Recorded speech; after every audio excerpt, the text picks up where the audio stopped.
Hindi pa siyang dagdagan. Ayun. Ayan. So, okay.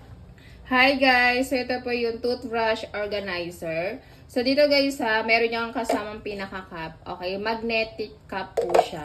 So, pwede siya lagyan ng 4 na toothbrush.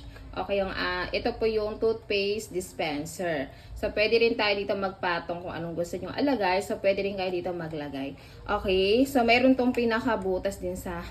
Ayan, may pinakabutas din siya. Kaya hindi siya mababara ng water. Paglagay ng toothpaste po ha, so eto. So, tatanggalin nyo lang to. Tapos, eto. Ayan. So, ilalagay lang natin. Sige, ikot nyo lang yan. Ayan. Ganun lang ang paglagay ng toothpaste. Bali dito po mga sisiko ha, yung pinaka-materials po natin, yung pinaka-plastic niya, so makapal.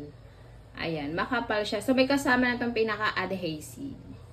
Nakakabit na yung pinaka-adhesive niya. So, isasabit lang po yan. So, removable to. Pwede siya i-remove ha. Kaya pwede niyang hugasan. Ayan. Ayan na siya. Kaya pwede niyang hugasan. Removable.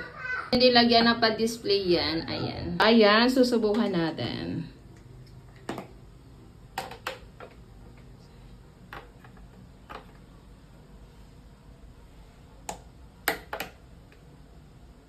Ayan siya.